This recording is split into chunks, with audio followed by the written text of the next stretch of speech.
Hello, on 20 Acre Farms today we are making elderberry syrup. I have my little assistant. What's your name? Zoe. Zoe. So Zoe has been kind of hit with the fever and just the not feeling good kind of symptoms.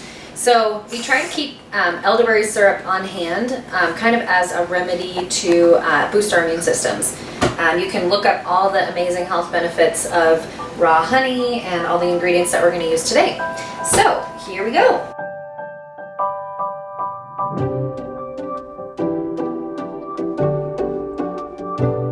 So you're going to take 3.5 cups of water and put it in a saucepan. All right, can you help me pour that? That's hot. Yeah, it's okay. I just poured it from the faucet. Okay, then we are going to do 1/2 teaspoon of cinnamon. Pour that in there. Okay, then we have 1/2 teaspoon of cloves. And you can use the whole berry, the whole cloves, or if you want ground cloves, that's fine. Just go ahead and put that in there. Then we've already measured out 2/3 cup elderberries. These are dry elderberries. I just get these online. And then I just store them in my mason jar. Okay, and then we have ginger. So we have a couple tablespoons that we're going to do of ginger. And if you have raw ginger root, you can do that as well. Just chop up some chunks of that. Alright, got 1 tablespoon of that. Do another tablespoon. Okay, then you're going to turn your oven on and give that a good stir. And you're going to want to bring that to a boil without boiling over. You want to stir it? Go ahead and stir that up. And you don't want to put the raw honey in there because if you put raw honey in heat, it'll kill all the beneficial things that are in honey. So you want to wait to put the honey till the way end. Stir. You're just going to stir until it comes to a boil. Then you're going to remove from heat. Okay, we brought it to a boil and now we're going to just reduce to low so that we can just simmer it. You want to be careful because this can easily boil over. Reduce the heat from boiling to a simmer and then cover and let simmer for about 45 minutes to an hour until the liquid has reduced by half. Cool. Okay, so our time is up and I'll show you what it looks like here. It's definitely reduced down to half. So now we're just going to set it aside. I'm going to set it aside and let it cool. And at this point I'm going to strain it through a strainer and let it set in a separate bowl. That will allow it to cool faster. Some things that I love about our elderberry syrup is it's really good to just put over pancakes or waffles if you make some things in the morning for the kids for breakfast.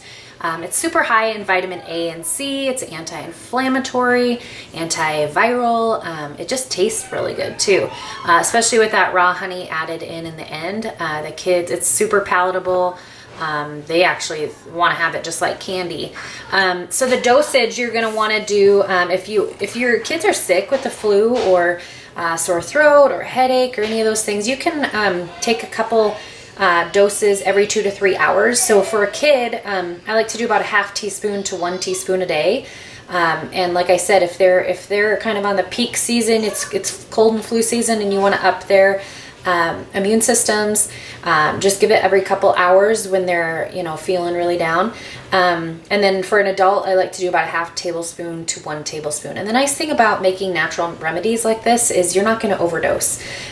It's natural. It's things, elderberries are grown from the ground, ginger is a root, clove is an herb or a spice, and you don't have to worry about side effects, and you don't have to worry about overdose, or you don't have to worry about things like you do with medication. You don't have to worry about having bad responses to them, allergic reactions, things like that. So I love that if my kids get into the elderberry syrup jar, which is bound to happen with how good it tastes, I don't have to worry about them getting sick or that I have to go and call poison control. That's what we try to do on 20 Acre Farms, is just try to find things that are natural.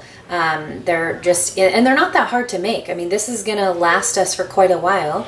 and it's really easy to make. It's something that the kids can participate in, and we're going to be doing some homeschooling videos down the road too. And I love cooking with my kids, even though I know it's really tricky to take the time to want to cook with your kids, because it takes a lot longer and they make messes and they spill and all of that. But you know what?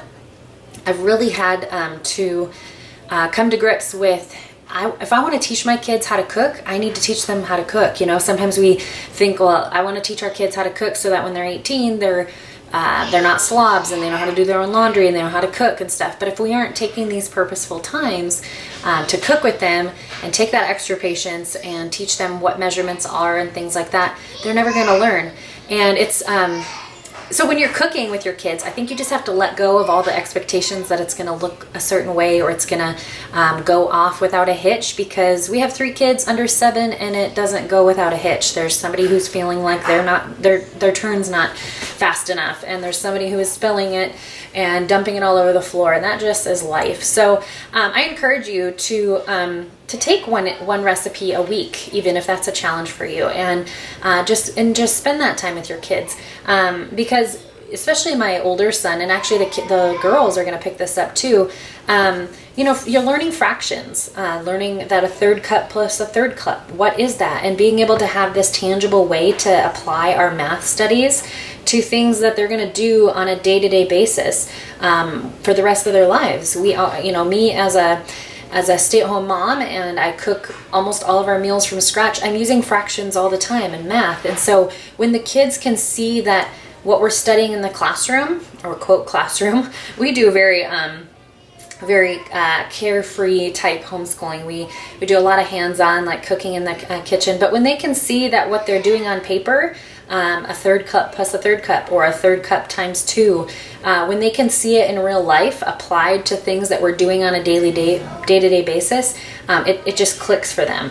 And I know when I hated math growing up, and I think it's just because I was a visual person, or I am a visual person. I learn through seeing things done in action. And I feel like if I would have had a more hands-on approach to my learning, I feel like I could have really grasped a lot of that information and figured out, like, how does it actually apply? Because I always thought, well, I'm never going to use this when I become an adult, you know? So that's what I love doing this with the kids. And, you know, I just have to be intentional that it happens and that we spend that time together to learn those things. And so that they can also realize, like, where our food should come from, and that it shouldn't just come from a box, and it shouldn't just come from the Schwan man. It should come from the earth. It should come from ingredients we can spell and understand, because they're more nourishing to our bodies. And it takes practice. We are nowhere where we hope to be someday in our patience and just continuing to do things together as a family and growing together and learning together. But hopefully this video encourages you to do something different, you know? To do something with your children, to make something homemade, and just see the value of how much better it tastes. Because if you look at the ingredients of store-bought stuff that you can easily make at home with fewer ingredients, you realize how many unnecessary ingredients there are in things on the shelves. Plus, it's just full of much more richness and nutrients if you make it from home. Okay, so I decided to actually just put a strainer and a funnel over a quart-sized jar. That way it can just cool in the jar. Probably should have poured it a little different. And then you're just going to let those elderberries and all the juices separate. And what's nice, if you've watched any of our videos before, or followed us for quite some time, I really like to try to use 100% of what we're doing at all times and have little to no waste. So the nice thing that's left over that these elderberries can go to is the chickens. So it's good for a compost pile, or it's good to allow your chickens to eat all the remaining nutrients that are left. So I'll just let that strain for a little bit.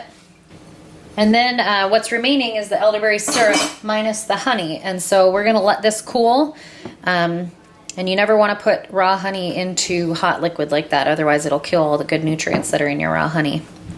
Okay, so here's our cooled off elderberry syrup that we drained all the berries out of. And I actually just put it in the fridge for a bit to cool it off faster. And you're just gonna pour 1 cup of honey into the jar that is cooled.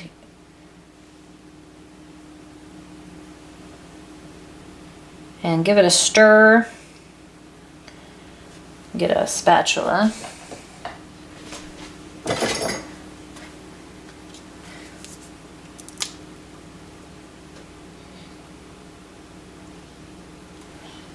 Okay, and then you'll just want to stir it up real good.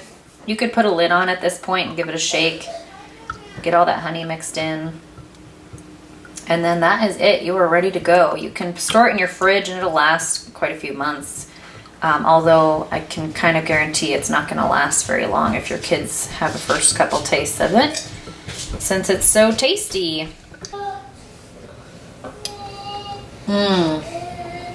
That's tasty. You can always add a little bit extra honey to your batch if you find that it is a little bit harder for the kids to handle the ginger that's in there and the cinnamon, and it's a really nice spice.